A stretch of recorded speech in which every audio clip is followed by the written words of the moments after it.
The sun in Sunderbag did not gentle the world with its light, it claimed it. It poured like liquid gold over the dusty, red earth streets and baked the clay-tiled roofs until they shimmered. For Alara, this fierce, embracing heat was the feeling of home. It was a stark contrast to the cool, shadowed interior of the small textile shop she shared with her aunt and uncle, a haven of vibrant colors and soft, whispering fabrics. Alara, the thread. Maya's voice, warm and melodic, called from the back room. Alara's fingers, dusted with a fine, iridescent powder from the rare moth wings used to dye the most precious silks, stilled on the bolt of emerald green fabric she was sorting. Coming, Aunt Maya. This was her life, a rhythm of customers, of measuring cloth, of learning the subtle language of textures and weaves. It was a simple, good life, and it was built upon a foundation of quiet, beautiful eyes. She noticed it most in the small things. The way a cracked clay cup she'd set aside to mend would be whole again by morning. The way the stubborn jasmine vine by the door, brittle and brown for weeks, had erupted into a cascade of fragrant white stars overnight after she'd sighed at its state. She'd mentioned it once to Uncle Leo. "The sun is finally strong enough," he'd said, not looking up from his ledger, his tone a gentle, final door closing on the subject. But the biggest lie, the most beautiful one, was the daily ritual. Every morning before the sun fully rose, Maya would stand at their shop's entrance. In her hands, she held a bowl of rice paste, white and pure. With swift, practiced movements, she would weave not with thread, but with the paste itself, creating an intricate, swirling pattern on the stone step. It was a kolam, she'd told Alara, a blessing, a welcome, a prayer for prosperity. The designs were breathtaking, concentric lotus flowers, spiraling constellations, interlocking vines that seemed to pulse with a life of their own. Alara loved them. She didn't know that they were not just blessings. They were seals. Today, as she brought the spool of silver thread to her aunt, she watched Maya finish the day's pattern, a complex, locking spiral that seemed to draw the very light into its center. "It's beautiful," Alara murmured, feeling a strange, familiar pull in her chest, a warmth that hummed in time with the pattern. Maya smiled, but it didn't quite reach her eyes, which held a constant, watchful depth. "It keeps the balance, my dear. Now help me with the saffron silks. They need to be perfectly displayed before the market crowd arrives." As Alara turned, her hip brushed against a shelf holding a row of delicate glass spools. One, a deep amethyst, teetered on the edge. Time seemed to slow. Her hand darted out, not to catch it, but to hover just beside it. She didn't will it to happen. It simply did. A faint, shimmering thread of light, visible only in the corner of her eye, spooled from her fingertips and gently nudged the falling spool back into place. She blinked, and the thread was gone. The spool sat securely on the shelf. Her heart hammered against her ribs. "Did you see that?" she whispered, more to herself than to Maya. "See what, child?" Maya asked, her back turned as she sorted the brilliant yellow silks. Her shoulders were tense. "Nothing," Alara said quickly, the lie tasting like ash. It was nothing. Later that afternoon, a wealthy merchant from the northern provinces was haggling loudly over the price of a bolt of cloth woven with real gold filament. His voice was abrasive, his energy pushing against the shop's peaceful atmosphere. Alara felt a headache begin to pulse at her temples. Annoyed, she unconsciously traced a small, counterclockwise swirl on the wooden counter with her finger. A moment later, the merchant's loud voice cut off with a sputter. He blinked, looked confused, and then quietly agreed to Maya's original price, paid, and left without another word. Uncle Leo, who had been observing from the corner, gave Alara a long, unreadable look. "The air feels lighter now," he remarked quietly. Alara just nodded, a knot of unease tightening in her stomach. These things happened around her. Small miracles. Small corrections. She had learned to stop questioning them aloud, but the questions themselves screamed inside her head. That evening, as the sun bled into a spectacular orange and purple finale over the lowland hills, a strange stillness fell over Sunderbag. The birds fell silent. The ever-present buzz of insects ceased. Alara stood at the doorway, looking out at the quiet street, the day's completed column glowing faintly in the twilight. The intricate pattern seemed to thrum with a low, protective energy. It was then that they came. First, it was a scent on the air, not of dust and spice, but of cold stone and frost-kissed herbs. Then, a shadow fell, not from a cloud, but from something tangible, long and lean, that moved against the deepening sky. A carriage, black as a starless night and pulled by two horses so pale they seemed carved from moonlight, rolled to a silent stop before the shop. It was utterly alien in the warm, earthy context of Sunderbag. The door of the carriage opened. A man stepped out, tall and severe, his face all sharp angles and his eyes the color of flint. His clothes were of a severe, structured cut, dark gray and unadorned. He was followed by a woman, her beauty as sharp and cold as an icicle. Her gown was the color of wine, and her pale hair was coiled in an impossibly complex arrangement that defied the humid air. They did not look at the dusty street or the colorful shop fronts with disdain. They looked with a profound lack of recognition, as if these things were simply not worth seeing. Their gaze, flint and ice, locked onto Alara. Maya and Leo emerged from the shop, moving to stand on either side of her, their postures protective and rigid. Maya's hand found Alara's shoulder, gripping it tightly. The severe man's eyes flickered to the column on the step. A faint, almost imperceptible smirk touched his lips.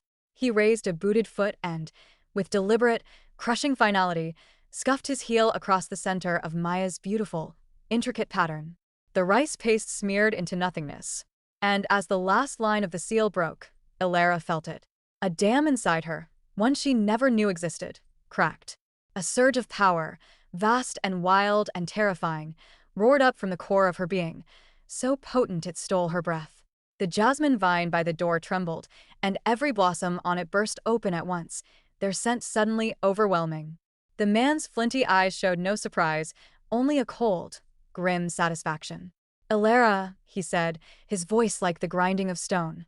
"I am Cassian Bancroft, your father. This charade is over." The inside of the midnight carriage was a tomb on wheels.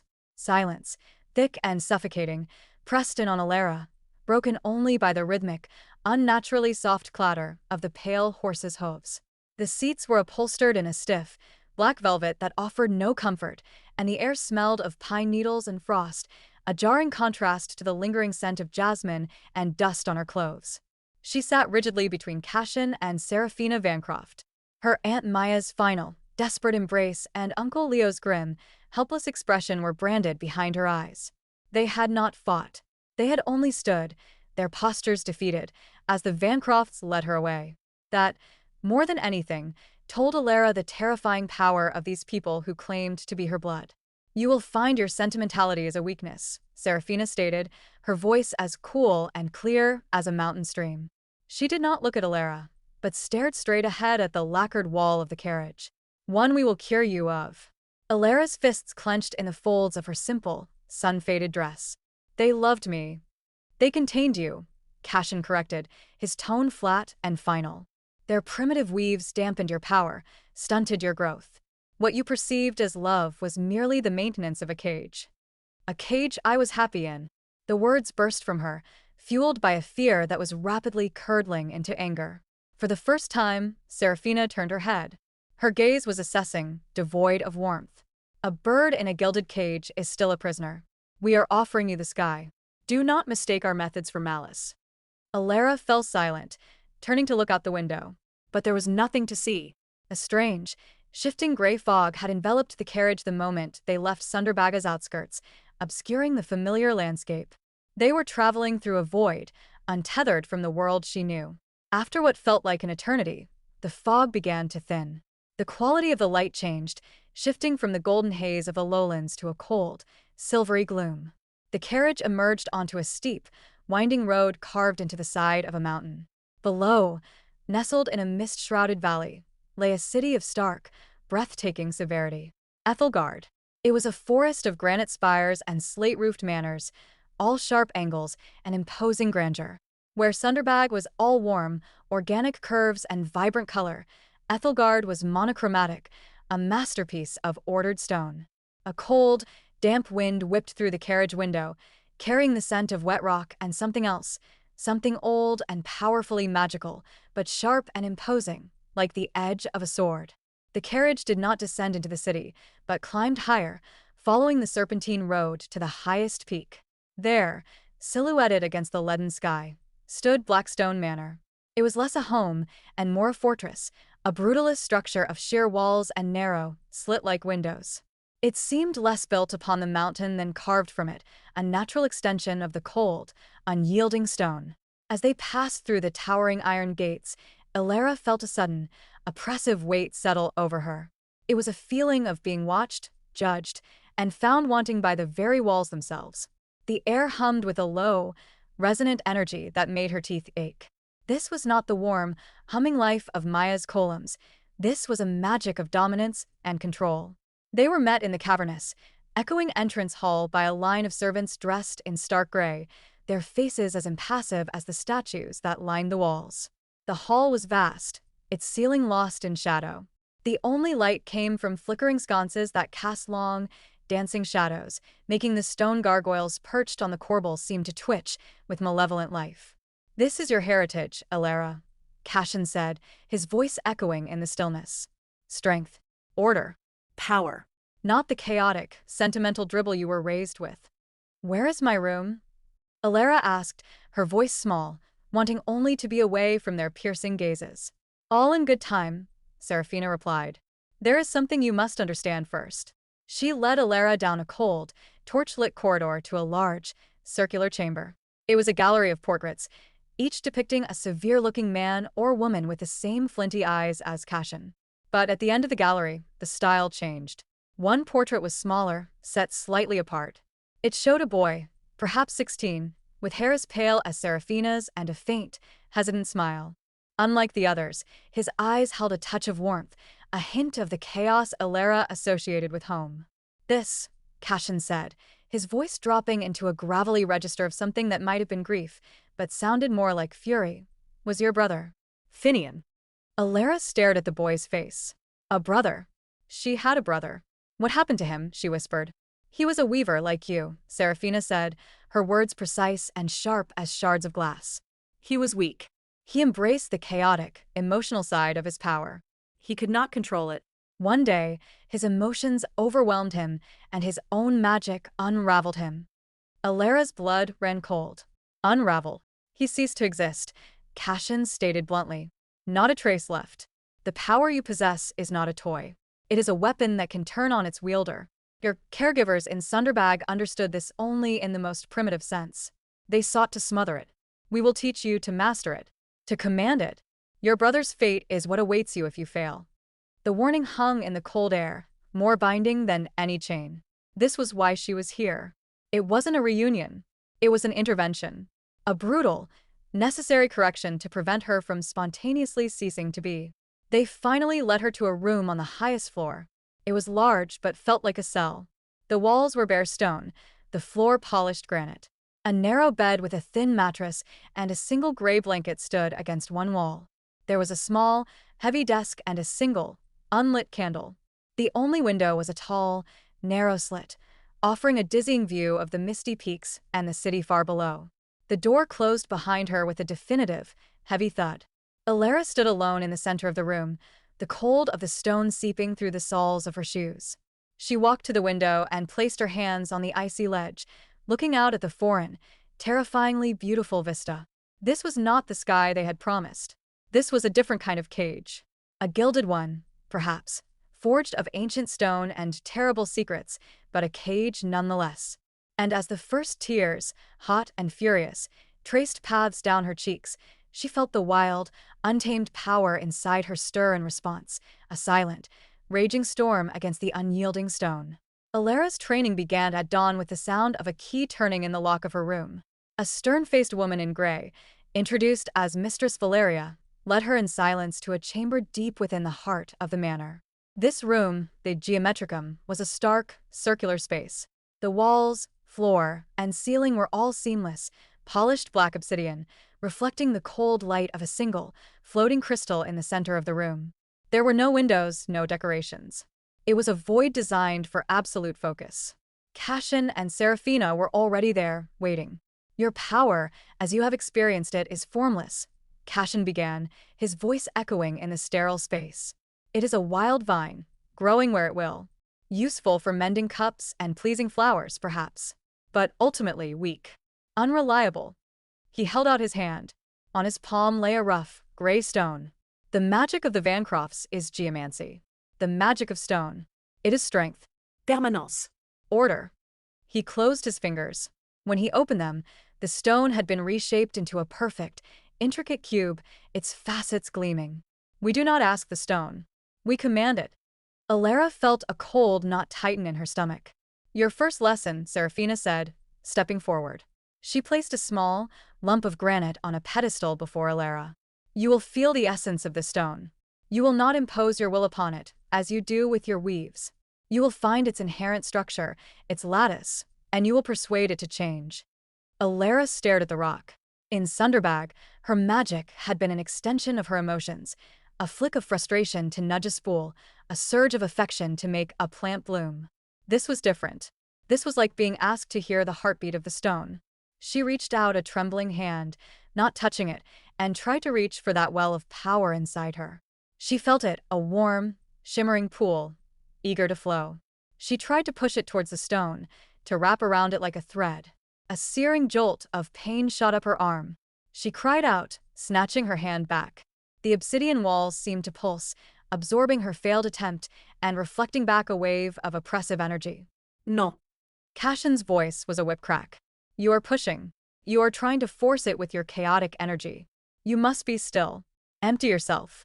Find the silence within and listen. For hours she tried. She attempted to empty her mind, to quiet the storm of fear and homesickness. But every time her power stirred, it came in the warm, fluid waves she knew, and every time it touched the granite, the feedback was immediate and painful. It was like trying to mix oil and water. The two magics repelled each other violently. By the end of the day, her head throbbed, her arm ached, and the lump of granite remained obstinately unchanged. Mistress Valeria led her back to her room in silence. Dinner was a solitary affair, a bland broth and a slice of dark bread brought to her on a tray. The next day was the same, and the day after. Frustration became a bitter taste in her mouth. She missed the sun. She missed the feel of soft cloth between her fingers. She missed the smell of spices and the sound of laughter. The manor was a tomb, and its silence was breaking her spirit. One afternoon, during a lesson on sigil binding, the art of inscribing permanent commands onto objects using enchanted metals, her mind wandered. She thought of Maya, of the beautiful, temporary columns. Without thinking, her finger traced a small, looping pattern in the frost of her breath on the cold table. A tiny, perfect snowdrop flower, crafted from hoarfrost, bloomed for a breathtaking second on the table's surface before melting away. The reaction was instantaneous. Seraphina, who had been observing, crossed the room in a flash. Her hand, cold and hard, gripped Alara's wrist. Sentimentalism is a cancer, she hissed, her eyes blazing with a cold fire. That doodle is everything we are trying to purge from you. It is undisciplined. It is fleeting. It is worthless. She dragged Alara to a different part of the manor, to a small, austere chapel she had not seen before. In the center, on a pedestal, was a large, flawless crystal. But within the crystal, frozen forever in a moment of terror, was the ghostly image of a pale, swirling mist. This is what remains of your brother's creativity. Cashin's voice came from behind her, grim and satisfied. The last echo of the emotional surge that unmade him. We captured it. A permanent reminder of the cost of failure. Alara stared, horrified, at the trapped essence. Was that all that was left of Finian? A warning. That night, lying in her hard bed, she felt more alone than ever. The Vancroft way was agony. It was a denial of her very self. But her own way, the way that felt as natural as breathing, led to a frozen crystal and a story of unraveling. She was trapped between two terrors. Despair threatened to consume her. But as she pressed her face into the thin pillow, a spark of defiance ignited. They wanted to break her, to chisel away everything she was until only a cold, obedient stone remained. She would not let them. She would learn their ways. She would become so still, so silent, that they would think they had won. But inside, the wild vine of her power would not be severed. It would only grow deeper roots, waiting for its moment to break through the stone. The key to Alara's survival, she quickly realized, was the appearance of submission. She stopped tracing patterns in the condensation. She bit back her retorts. In the Geometricum, She forced her mind into a state of cold, hollow stillness, imagining her own consciousness as a block of granite. The searing pain lessened. After a week of agonizing focus, the lump of granite on the pedestal shivered, and a tiny, precise sliver of stone flaked off onto the obsidian floor. Cashin had given a curt nod. Adequate. It was the first word of approval she had received, and it felt like a betrayal of her very soul. This performance of compliance bought her small freedoms. The lock on her door was no longer turned at night. She was permitted to walk the manor's main corridors, though always under the distant, watchful eye of a servant. It was during one of these sanctioned walks, pretending to study the severe portraits of her ancestors, that she found it. A draft. A faint, almost imperceptible breath of warmer air whispering from behind a vast tapestry depicting the Vancroft sigil, a mountain peak struck by a lightning bolt. Glancing around to ensure she was unobserved, she slipped behind the heavy fabric. There was no door, only a narrow gap in the stonework, barely wide enough for her to squeeze through. It led to a steep, winding staircase that spiraled downwards into profound darkness. The air here was different, not the sterile cold of the manor, but the dry, ancient coolness of a forgotten tomb, carrying a faint, familiar scent of old paper and sandalwood. At the bottom was a room. It was small and circular, unlike the rigid geometry of the rest of the manor. A single, milky globe of light, nestled in a sconce, illuminated walls lined with books bound in faded leather and cloth. This was not the Vancroft library of grimoires and books on geomancy. This was a secret place. Her heart hammered against her ribs as she pulled a volume at random. The script was flowing, elegant, and utterly unlike the blocky, angular script of Ethelgard. It was the language of Sunderbag, the script her Aunt Maya used in her personal ledgers. The book was a journal. The first entry was dated decades ago. "They call our magic chaotic," the entry began. Asterisk, "They see our weaves as unruly vines. They do not understand that we do not command the thread. We listen to it. We are not masters, but partners in the great tapestry. My daughter, Seraphina, has chosen the cold strength of stone. She sees my ways as weak. My heart is afraid not." Asterisk, Alara's breath caught. The journal belonged to her grandmother, Althea, a weaver. She read on, devouring words that felt like water in a desert. Althea wrote of the loom of fate, a metaphysical construct that weavers could perceive, the interconnected threads of life, destiny, and energy that made up the world. She spoke of the balance between mending, healing, strengthening, connecting, and unraveling, severing, weakening, undoing. And then, she found the prophecy. The ink was darker, the script more urgent. Asterisk, "The silver tongue shall mend the broken line, their voice a needle to weave the divine. From two warring bloods a single thread, to wake the silent and rest the dead." Asterisk, the broken line. Could that be her family? The warring bloods, the rigid stone of Ethelgard, and the fluid thread of Sunderbag? The words resonated deep within her, a key turning in a lock she didn't know she possessed. A soft scuff of a foot on stone made her jump, slamming the journal shut. She spun around, expecting to see Cashin's fury or Seraphina's cold disappointment. But it was a young man, perhaps a few years older than her. He had tousled, dark hair and eyes the color of a summer storm, and he leaned against the doorway with an easy grace that was utterly foreign to Blackstone Manor. He was dressed well, but his jacket was unbuttoned, and he held a small, curiously carved flute in one hand. "You're supposed to be in the South Wing, practicing your stone-faced compliance," he said, his voice laced with a melodic amusement. "This is the North Wing, the forbidden part." "Who are you?" Alara demanded, clutching the journal to her chest. "Kaelin," he said with a slight, mocking bow. "Of House Lyra. Our families are adjacent. My family are Spelzingers. We annoy the Vancrofts immensely." He gestured with his flute. "Our magic is all about flow, melody, vibration. It's considered almost as undisciplined as yours." He knew what she was. The realization was both terrifying and exhilarating. "What are you doing here?" she asked, her voice barely a whisper. "Following the music," he said simply. "Or the lack of it. This place is a funeral dirge. But down here." I heard a different note. A whisper of an older song. His stormy eyes fell on the journal in her arms. "Ah, "You found Althea's sanctuary. She was the last one who made this place feel alive." He didn't seem like a threat. He felt like an ally. They say my brother unraveled. Alara blurted out, the words tumbling forth. They have his essence, trapped in a crystal. Kalen's playful demeanor vanished. Finian, he said, his voice softening.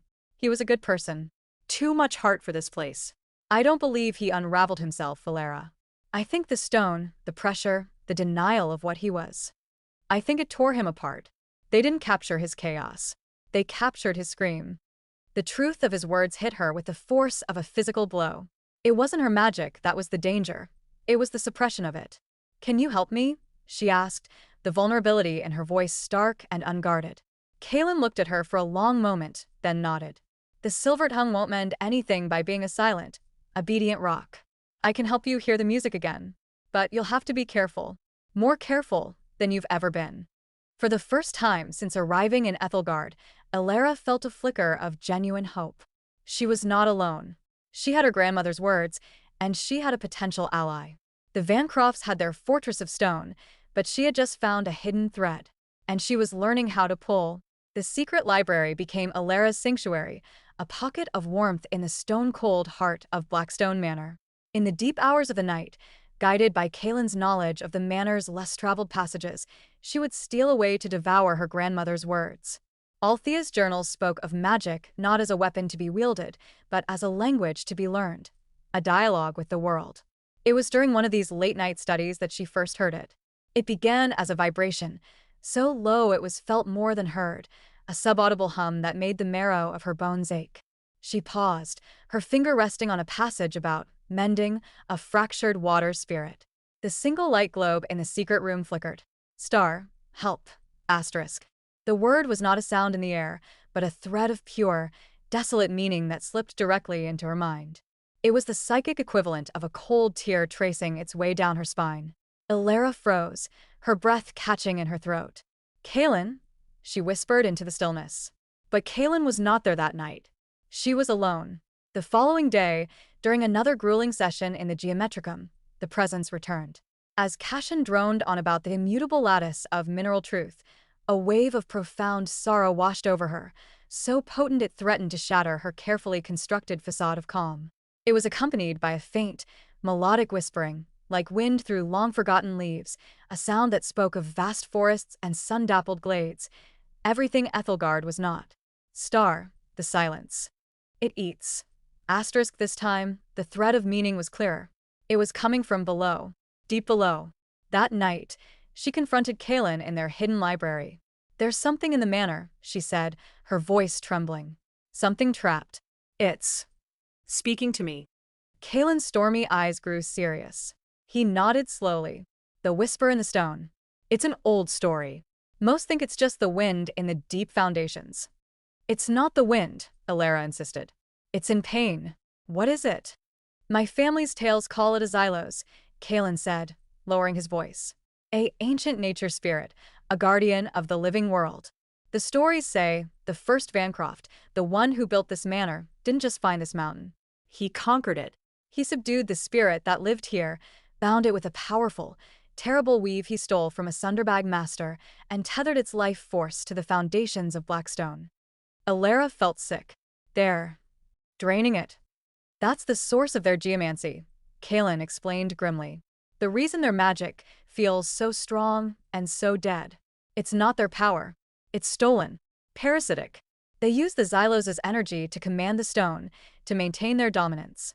But the stories also say the binding is failing. The Vancroft line has grown weaker, unable to maintain the original weave. The Xylos is slowly dying. The pieces clicked into place with horrifying clarity. Her return. The urgent training. Finian's fate. They don't want me to be their heir. Alara breathed, the truth cold and absolute. They need a weaver. They need my blood, my specific power, to reinforce the prison, to retie the knots that are coming undone. Kalen gave a solemn nod. I believe so. Your brother. He must have refused. Or his power was too chaotic for their rigid ritual. The backlash is what they call his unraveling. Rage, cold and sharp, began to burn away her fear. They hadn't just abandoned her. They had stored her away like a spare part, a specialized tool for a horrific task.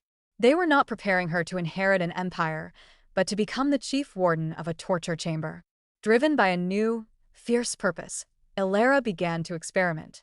In the secret library, she focused not on the journals, but on the whisper from below. She closed her eyes and reached for it not with the cold discipline of geomancy, but with the receptive, listening quality of a weaver.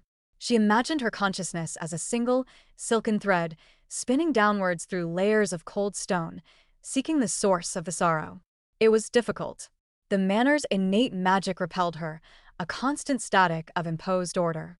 But her thread was subtle, fluid, finding cracks in the stone's resolve. After days of effort, her mind brushed against it. It was not a monster. It was a vast, shimmering network of consciousness, like a forest made of light. But now, it was gnarled and twisted, its vibrant green energy being siphoned away by thick, corrosive bands of gray power. The Vancroft binding. The xylos was a symphony forced into a single, agonizing, sustained note. Child of the thread, a voice sighed in her mind, a sound of rustling leaves and distant water. Asterisk, you hear the song beneath the silence. What are you? Elara thought back, pouring her will into the mental thread. Asterisk, I am the memory of the forest that was. I am the heart of the mountain they carved. They use my song to power their dead art. They make me sing a song of stone to silence my own. Asterisk, the grief emanating from the spirit was so profound it brought tears to Elara's eyes. This was the true heart of Ethelgard, a benevolent spirit imprisoned and bled for centuries. I want to help you, she whispered with her mind. A flicker of something like hope, fragile as a budding leaf, pulsed from the xylos.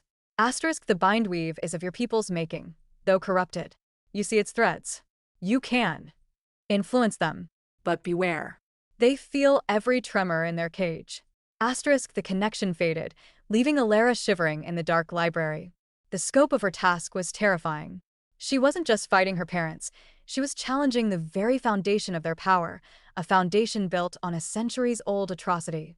But as she felt the xyloses' lingering anguish echo within her, her resolve hardened. They had called her magic chaotic. They had called it weak. Now, she would use it to carefully, quietly, pick the locks of their empire. A new, dangerous rhythm settled into Elara's life. By day, she was the model student of geomancy. Her progress, while still slow, was now steady enough to ward off Cashin's immediate suspicion. She could now, with intense concentration, make the granite lump shed consistent, fine layers like a stone serpent molting its skin. Serafina watched her with hawk-like intensity, but Elara had learned to shield her inner self behind walls of imagined stone, her true thoughts hidden deep within. But the night belonged to the weaver. In the secret library, guided by her grandmother's journals and the faint, guiding melody of Kaelin's flute from the corridor outside, a sound he assured her would be mistaken for the wind by anyone else, she practiced. She started small with objects she could hold. A torn page from a ruined book. She would hold the edges together and, instead of forcing them, would simply ask the fibers to remember their wholeness. A shimmering, nearly invisible thread would extend from her fingertip, a needle of intent, and the tear would seal itself without a seam. She moved on to more complex tasks. A rusted lock on an old chest in the library. She didn't try to break it with force, as geomancy might. Instead, she focused on the concept of unraveling. She sent a thread of will into the mechanism, seeking the tiny, corrosive bonds of rust. One by one, with painstaking slowness, she persuaded them to release their grip. After an hour of sweat-beaded focus, the lock sprang open with a quiet, satisfying click. Kaelin, peering in, gave a low whistle. They teach you to break rocks, and you're learning to unpick time itself. I'd be terrified of you if I weren't so impressed. This was the core of her gambit. The Vancrofts saw mending and unraveling as separate, distinct forces, one constructive, one destructive. But Althea's journal spoke of them as two sides of the same coin. To mend one thing was to unravel the state of its brokenness. To unravel a knot was to mend the thread back to its free-flowing state. She was ready for the true work. Sitting cross-legged on the cold floor of the hidden library, she closed her eyes and cast her consciousness downward, as she had before. The silken thread of her mind slipped through the stone, seeking the agonized song of the xylos. She found it quickly now, a constellation of pain in the darkness. I am here, she whispered along the thread. A pulse of weary recognition greeted her. Asterisk the song grows faint, child of the thread. Asterisk Alara focused on the bindweave itself. To her weaver's senses, it was a grotesque tapestry. Thick, coarse cords of gray energy, the geomantic power of her ancestors, were knotted in brutal, efficient patterns around the Xylos's vibrant light. But holding those cords in place, giving the crude geomancy its shape and permanence, were the true masterstrokes of the prison, sutures of shimmering, silver energy. Weaver magic. Stolen, corrupted, but unmistakable. This was her way in. She did not attack the gray cords. That would be like trying to bite through granite, and the Vancrofts would feel it immediately. Instead, she focused on one of the silver sutures. It was meant to be permanent static. But weaving was about flow, about life. She began to mend. But she was not mending the prison. She was mending the suture itself. The corrupted silver thread had become brittle and rigid from centuries of holding a form it was never meant to hold. With infinite delicacy, she sent a trickle of her own power into it, not to break it, but to restore its lost flexibility, to remind it of its true, fluid nature. It was like applying a balm to a scar. The suture, under her gentle ministrations, seemed to sigh. It didn't break, but it softened ever so slightly. The brutal knot it held loosened by a hair's breadth. A tremor of relief, so small it was almost imaginary, flowed from the Xylos. The oppressive weight in the air lightened, just for a second. It was a start. Night after night, she repeated the process. She became a ghost in the machine of her family's power, a subtle physician tending to the very bars of the cage. She never broke anything. She only ever mended the corrupted weaver magic back towards its true state, causing the entire structure to imperceptibly slacken. The effects were subtle, but cumulative. One afternoon, during a lesson with Cashin, a carved stone gargoyle perched high on a bookshelf spontaneously crumbled into a pile of dust. Cashin had stared at it, his face a mask of thunderous confusion. The structural integrity, it should have lasted a millennium, he muttered. Alara kept her face a placid mask, but inside, she smiled. The gargoyle hadn't been held by mortar, but by a geomantic field reinforced by a weaver's suture. A suture she had recently mended. She also turned her skills on the threads that connected her parents to their social and political influence. She couldn't sever them, but she could gently fray them. During a tense negotiation with a trading partner from a coastal city, which Cashin was sure to win, Alara sat in her room, focusing on the thread of the deal. She didn't unravel it. She subtly weakened the threads of trust and certainty. The next morning, Cashin returned, fuming. The deal had fallen through at the last moment for reasons the partner couldn't quite articulate. Serafina began to complain of headaches, of a feeling that the manor itself was sighing. Alara was no longer a prisoner training for a role she despised. She was a saboteur, a revolutionary working in slow, deliberate motion. The Vancrofts were trying to build her into a keystone for their crumbling empire. But a keystone, if shifted just so, could bring the entire arch tumbling down. And Alara was learning precisely how to push. The strain of her double life began to etch itself onto Alara's face. The constant vigilance, the sleepless nights of delicate, soul-weaving, the crushing weight of the Xylos' sorrow, it was a burden that no amount of geomantic discipline could harden her against. She moved through the manor like a ghost, her smiles rare and brittle, her eyes shadowed. The vibrant girl from Sunderbag was being buried under layers of granite and secrecy. It was after a particularly draining session with the bindweave, where she had felt the Xylos' agony as keenly as a physical wound, that the loneliness became unbearable. She was adrift in a sea of stone, and the single lifeline of Kaelin's friendship, while precious, wasn't enough. She needed her anchor. She needed home. Tucked in the back of her grandmother's most advanced journal was a single, cryptic passage about dreamwalking, not as mere fantasy, but as a deliberate weaver technique to project one's consciousness across distances, using the threads of shared memory and affection as a guide. It was described as incredibly dangerous, a way to get lost in the labyrinths of another's mind or, worse, to have one's own spirit severed from its body. But the risk felt negligible compared to the yawning chasm of her isolation. That night, she prepared with a reverence bordering on fear. She didn't light the light globe. Instead, she sat in the perfect darkness of the secret library, a small, sun-bleached ribbon from one of Sunderbaga's festival days clutched in her hand, a focus object. She called upon her power, not in the sharp, commanding way of geomancy, but in the soft, spreading way of water seeking its level. She envisioned her consciousness as a shimmering thread, not diving down into the stone this time, but reaching out, across the mountains, through the valleys, seeking the warm, familiar pattern of Maya's soul. The world dissolved into a riot of color and sensation. She was a needle flying through the tapestry, the threads of fate and connection whipping past her in a blinding blur. For a terrifying moment, she was lost, a single note in a screaming symphony of existence. Then, she found it, a golden, steady thread, pulsing with the rhythm of a loving heart. She followed it. She emerged into warmth. She was standing in the back room of the textile shop. The air was thick with the scents of saffron, sandalwood, and dye. Moonlight streamed through the single window, illuminating Maya and Leo. They were not sleeping. They sat at the small wooden table, their hands clasped tightly together. Between them lay a half-finished column pattern sketched on parchment, a complex design of protection and guidance. Maya's shoulders were shaking with silent sobs. "She is so far away, Leo," Maya whispered, her voice ragged. "I can feel her cold, surrounded by stone." "We knew this day might come," Leo said, his voice a low, steady rumble, but his eyes were full of a profound grief. "We did what Althea asked. We kept her safe. We kept her hidden for as long as we could." Alara's spectral heart clenched. "Althea asked?" "It wasn't long enough," Maya cried. "She was just a child. We should have fought them. We should have run." "And go where?" Leo replied gently. "The Vancroft reach is long. We would have been found. And then, we would have had no way to help her at all." Alara could stay silent no longer. She poured all her will into a single, projected word. "Aunt Maya."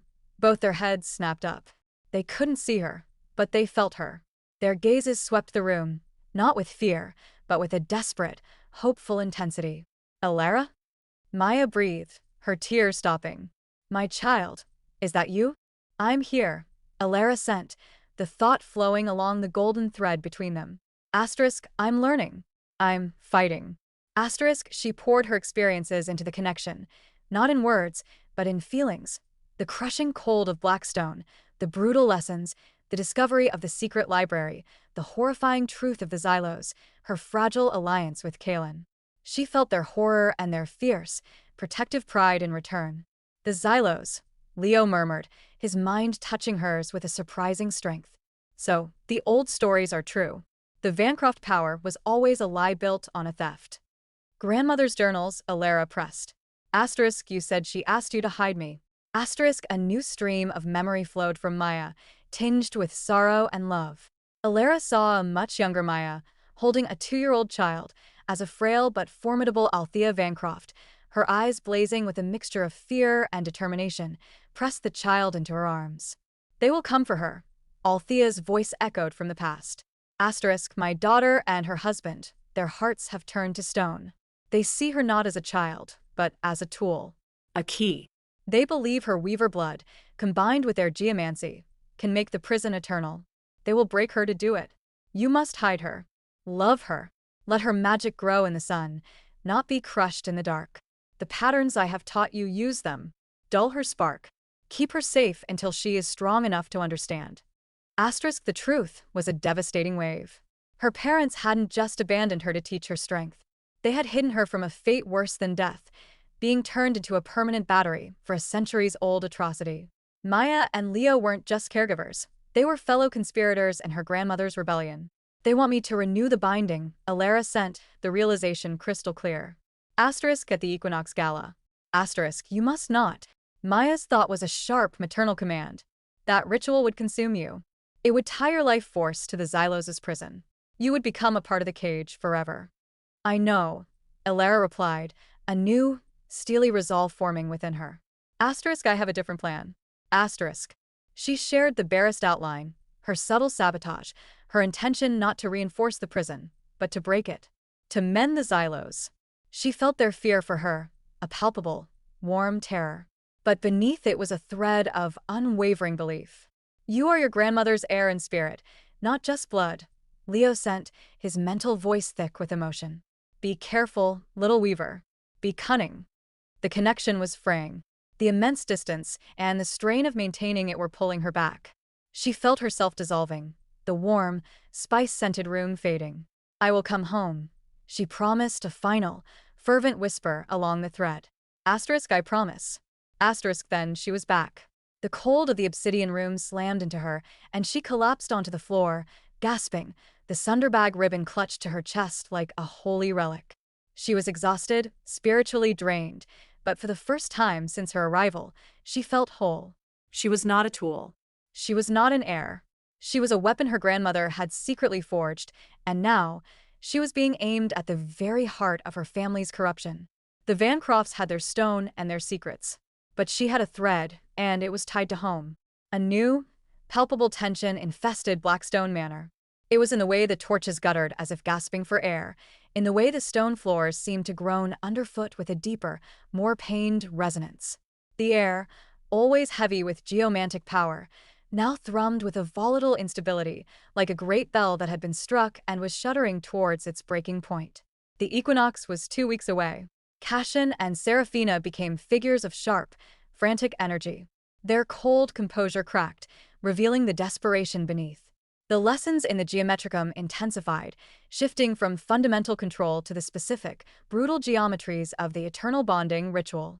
Cassian drilled her on channeling power into a complex, three-dimensional sigil he carved into the air, a design that felt like a cage made of mathematics, designed to trap and subjugate. "Your power will act as the needle," Seraphina explained, her voice tight, as Alara struggled to hold the oppressive pattern in her mind. "Our geomancy will be the thread. Together, we will suture the weakening bonds. You will feel a moment of sublime unity with the foundation of our house. It is the highest honor." Alara knew the truth. This sublime unity was the moment her spirit would be lashed to the dying Xylos, becoming a fresh soul to be devoured to maintain their power. The honor was a life sentence. Her nightly work with the bindweave became a race against time. The more she softened the silver sutures, the faster the prison deteriorated. The whispers of the Xylos grew stronger, no longer just sorrowful, but now tinged with a desperate, burgeoning hope. "The great silence weakens, child of the thread," it sighed into her mind one night. Asterisk, I feel the sun. A memory of rain. Asterisk, but this progress came at a cost. The manor's decay was no longer subtle. A fissure, thin as a hair, snaked its way down the main hall's wall. The following day, it was as wide as her finger. A servant, dusting a mantelpiece, screamed as a family heirloom, a stone eagle, shattered into 1,000 pieces for no reason. The air was frequently filled with a fine, gray dust sifting down from the ceilings. Cassian's fury was a terrifying thing. He stalked the halls, his face a thundercloud, his geomantic will pressing down on the very stone, trying to force it back into obedience. It was like trying to hold back the tide with his bare hands. It was during one of these tempers that he cornered Alara. "You feel it, do you not?" he demanded, his flinty eyes boring into her. "The instability. This is why you are here. This is the chaos we must master. Your power, properly channeled, will bring order." Permanence. Alara met his gaze, her own carefully blank. "I understand, father." The lie was now as smooth as the polished obsidian of the Geometricum. Her greatest risk came in the final days. The Vancrofts, in their desperation, decided on a rehearsal. They took her to the ritual chamber, a cavernous space deep below the manor that she had never seen. The air here was thick and stale, humming with ancient, painful magic. In the center of the room, etched into the floor in channels of silver and lead, was a massive, intricate version of the bonding sigil. And at the very center of the sigil, rooted deep into the mountain itself, was a pillar of smoky quartz. Trapped within it, visible as a swirling, emerald mist, was the core consciousness of the Xylos. Seeing it here, so physically imprisoned, was 1,000 times worse than feeling it through the threads. It was a heart ripped from a living body and put on display. "Place your hands upon the focus stone," Cassian commanded, his voice echoing in the chamber. This was the moment. If she touched the stone and poured her power into it as they directed, even for a rehearsal, she would be acknowledging the bond, creating a preliminary connection they could later exploit. She had to sabotage it without them knowing. She stepped onto the sigil. The moment her feet crossed the boundary, a wave of nausea and despair washed over her. The Xylos' pain was a physical force here. She approached the pillar, her heart hammering.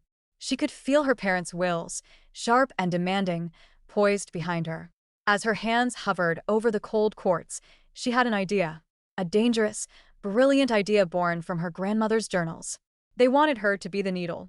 But a needle could both mend and pierce. She placed her palms on the stone. Cassian and Seraphina began to chant, their voices a low, resonant drone that made the sigil at her feet glow with a harsh, gray light. They channeled their power into her, a cold, invasive force seeking to use her as a conduit. Instead of resisting, she opened herself. She let their geomantic energy flow into her, but she did not simply pass it to the Xylos. As it moved through her, she unraveled it. Just slightly. She took their rigid, commanding power and introduced a flaw, a single, deliberate weak thread in the tapestry of their will. It was like weaving a fracture into a diamond. Then, she added a drop of her own power, not to bind, but to mend. But she wasn't mending the prison.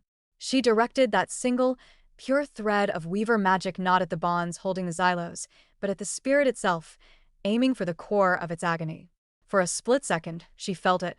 A spark of pure, unadulterated life, a forest after rain, the warmth of the true sun.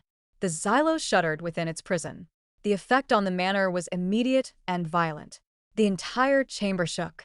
A section of the wall exploded inward, not from physical force, but from the recoil of the corrupted magic. The lead and silver inlays of the sigil glowed white-hot, and then cracked with a sound like snapping bones. Cassian and Seraphina were thrown backward, their chant cutting off in a strangled gasp.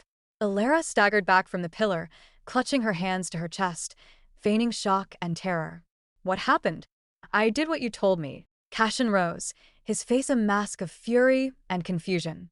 He stared at the cracked sigil, then at the still, trembling walls. The resistance. It was stronger than anticipated. The spirit fights its fate.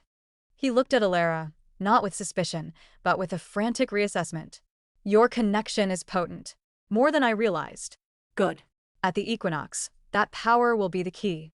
As they led her, shaken and frightened, from the chamber, Alara allowed herself a single, inward flicker of triumph. They had seen only what she wanted them to see. They believed the Xylos had rebelled. They didn't realize their own daughter had just handed the prisoner a shiv. The rehearsal had failed. The manor was crumbling around them, and her parents, blind to the traitor in their midst, were more desperate than ever. The stage for the Equinox Gala was set not for a bonding, but for a breaking. The unraveling had begun. The Equinox Gala was the pinnacle of Ethelgard's social season, a calculated display of Bancroft power and prestige. This year, it was a siege engine. Blackstone Manor, for all its internal tremors, was polished to a brutal, gleaming perfection. Guests draped in silks and jewels flowed through the grand halls, their laughter a brittle counterpoint to the deep, groaning anxiety that pulsed through the stone beneath their feet. Alara stood before a floor-length mirror, forced into a gown of stark, silver-gray silk that felt like a shroud. It was structured, severe, a deliberate echo of the geomantic principles she was meant to embody. Seraphina stood behind her, her hands cold on Alara's shoulders. Tonight, you become part of something eternal, Seraphina said, her reflection a mask of icy triumph. All of Ethelgard will witness the securing of our legacy. Alara said nothing. Inside, she was a coiled spring, a loom threaded with tension. She caught a glimpse of Kalen across the crowded ballroom. He was dressed in the formal attire of House Lyra, but he gave her an almost imperceptible nod, his stormy eyes filled with a fierce, unspoken promise. The plan was in motion. The moment arrived. Cassian, projecting an aura of unshakable authority, called for silence. The glittering crowd turned their attention to the raised dais. Friends, allies, he began, his voice magically amplified to fill the vast space. For generations, our house has been the bedrock of Ethelgard. Our strength is your stability. Tonight, we ensure that strength for generations more. My daughter, Alara, heir to our name and our power, will now perform her first great act of geomancy, the eternal bonding. A respectful, eager murmur rippled through the crowd. Alara stepped onto the dais, her heart thundering. She could feel the eyes of the entire city upon her. She could feel the desperate, hungry focus of her parents behind her. And deep below, she could feel the Xylos, a silent, waiting storm. Cassian and Seraphina moved to flank her, their hands rising as they began the low, resonant chant of the bonding ritual. The familiar, oppressive gray light of their geomancy bloomed around them, seeping into the floor, tracing the hidden pathways that led to the prison below. They were opening the conduit. "Now, Alara," Cassian commanded, his voice strained with effort. "Channel your power. Be the needle." This was it. The point of no return. Alara closed her eyes. But she did not reach for the cold, rigid power of the stone. She reached for the warm, living power of the thread. She ignored the geomantic energy they were trying to force through her. Instead, she cast her consciousness downward, a single, brilliant thread of intent, and she spoke directly to the Xylos. "Now," she cried out with her soul. "Sing your song." Then, she opened her eyes and turned to face the crowd, her parents forgotten. "They call this an eternal bonding." Her voice, clear and sharp, cut through the ritual's drone, amplified not by magic, but by a righteous fury that silenced the room. "They lie." Cassian's chant faltered. "Alara, what are you?"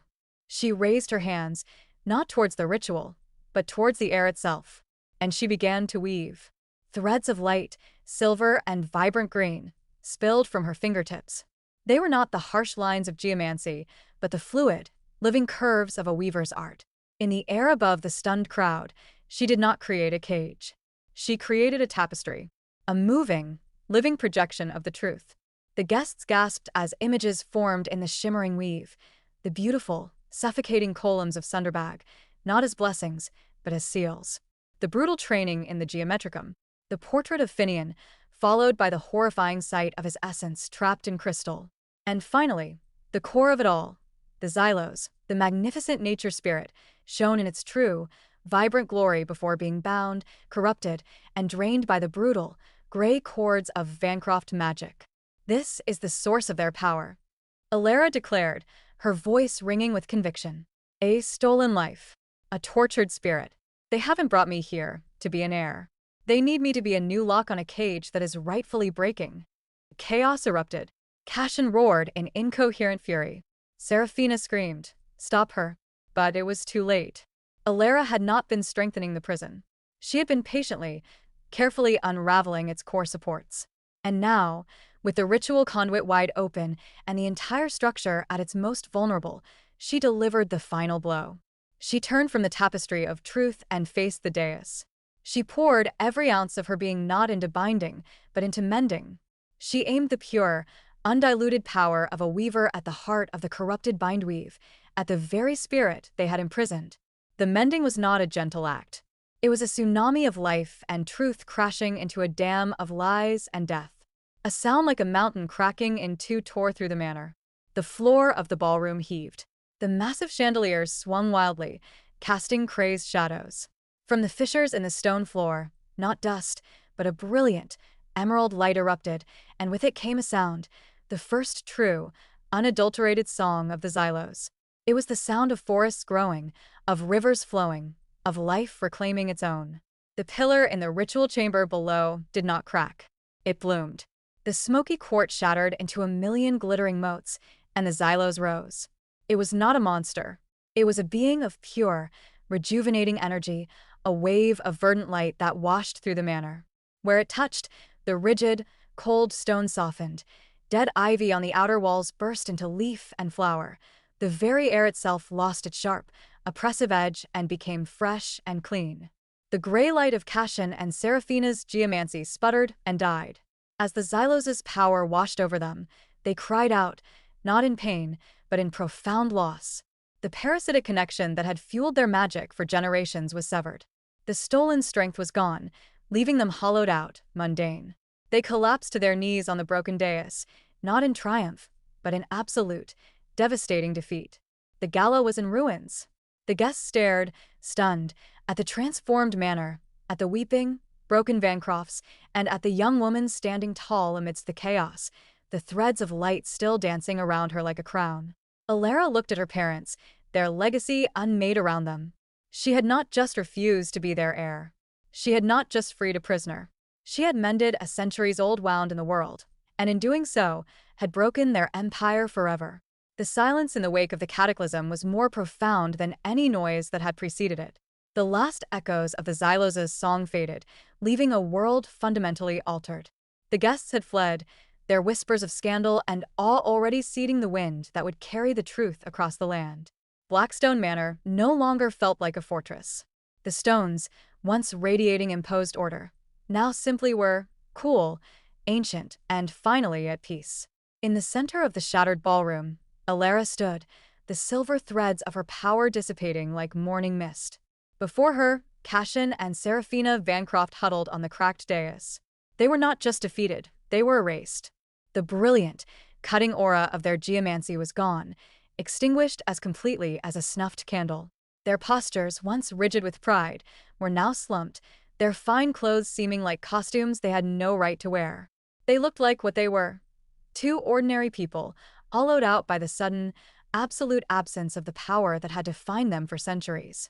Cassian looked up at Alara, his flinty eyes wide with a shock so deep it bordered on insanity. "What have you done?" he rasped, the question not an accusation, but a plea for understanding a world that had ceased to make sense. "I mended what you broke," Alara replied, her voice quiet but clear in the vast space. It held no triumph, only a final, weary truth. She turned from them. There was nothing more to say.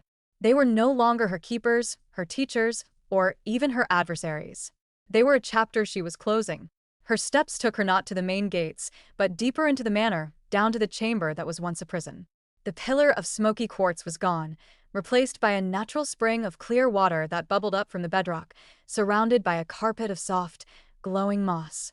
The air hummed with a clean, wild magic. The Xylos was free, its consciousness now woven back into the mountain, a guardian restored. "Thank you, Silverdom." A voice sighed on the air, a whisper of leaves and water. Asterisk, the song has returned. The mountain remembers its heart. Asterisk, Alara placed a hand on the damp, living stone. "Thank you for waiting."